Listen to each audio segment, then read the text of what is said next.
Hey everyone, Ben here, welcome to the channel.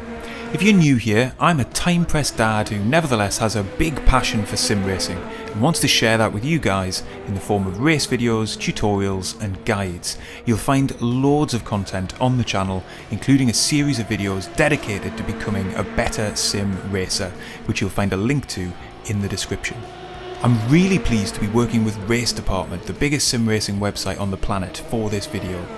And what I want to talk about today is something which we've probably all done at some stage in our sim racing career, or at the very least we've thought about it, and that is rage quitting. Even with the most amount of practice and a perfectly refined strategy, things will from time to time go wrong in a race, and if you're not careful, they can completely unravel. Keeping your head and trying to manage that situation psychologically becomes just as important as working around whatever setback you've had on the track. There are a load of good reasons to not rage quit, from showing respect to your fellow racers through to the fact that you never quite know what will happen during the rest of the race. But in the heat of the moment, sometimes it's difficult to keep going. By taking you through a recent example of mine, I can at least share some of the things that I do to try and avoid quitting in the huff and instead try and maximise the result we can get. Okay, so we're joining a recent SCB Indycar race of mine here at the start of lap 1. We've qualified well inside the top 10 for this hour-long race, and we managed to survive the opening corners despite there being various incidents in other parts of the 30-car field. But what follows is a perfect example of a setback happening and then things very nearly spiralling out of control as I lose my composure and try to rectify the issue immediately. And if you let things unravel, then you are way more likely to quit in frustration. Looking at the action on screen, we're through what I think is the riskiest section of the opening lap. But then unfortunately we get a big tag from behind, enough to pitch us into a spin. I completely then mess up my rejoin, getting on the gas too hard with dirty tyres and so spinning the car again, enough to relegate us essentially to the back of the entire field.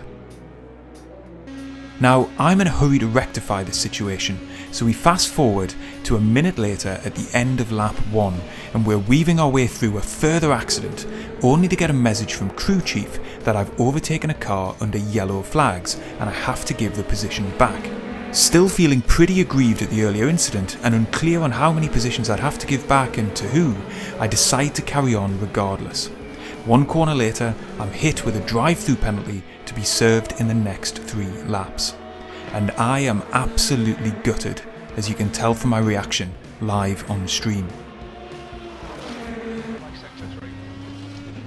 I can't believe that. I mean, how can I give the place back when...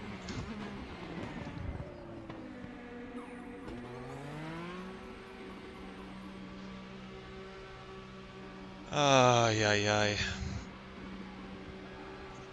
There is no next race, James. This is the race of the night.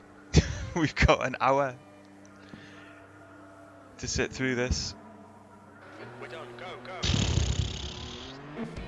Now, if I had been running this race 6 to 9 months ago, I think I might have strongly considered retiring from the race. Not only had I lost my top 10 place, but I'd compounded that situation by messing up my rejoin, then letting the red mist cloud my judgment on a yellow flag infringement.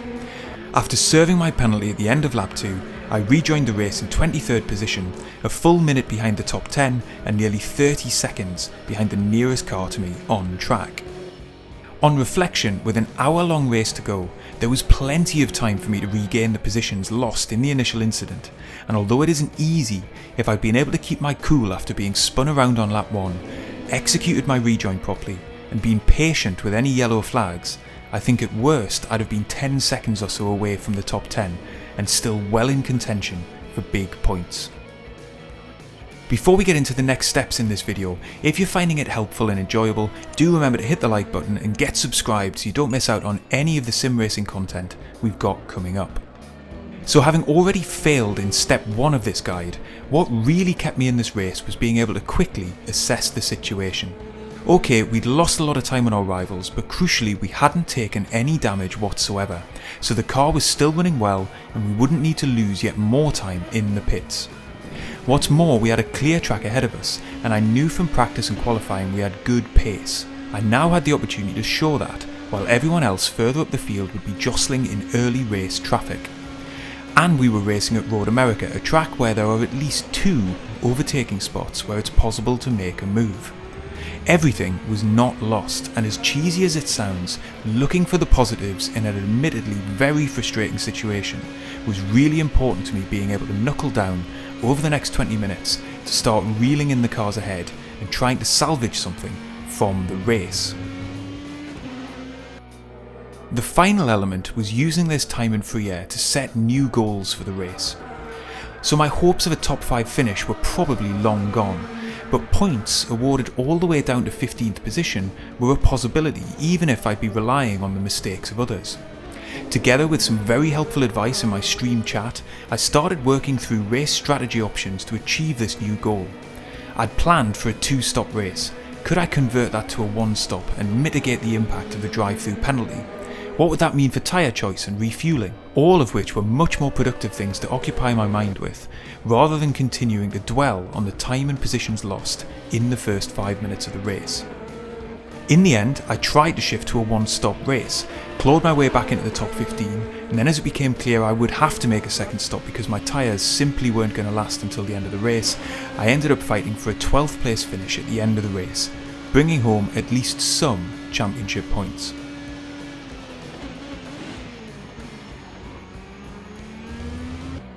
But most of all, the big takeaway from this example is that I actually really enjoyed the race. It was great to try and rise back through the field, and what's more, I learned a whole bunch too. Not just about the tyres of the Indycar and race room, or in terms of racecraft when overtaking slower cars, but also in how to manage my temperament and in the future, hopefully stop things unravelling when a setback hits and get back into our rhythm more easily. I'd have lost all of that if I'd rage quit at the beginning of the race. And that's why I'd recommend you to try and run through the steps in this video the next time that adversity strikes and you're tempted to quit early from a race session. I hope you've enjoyed the video. If you have, leave a like, get subscribed, and I'll see you on the next one.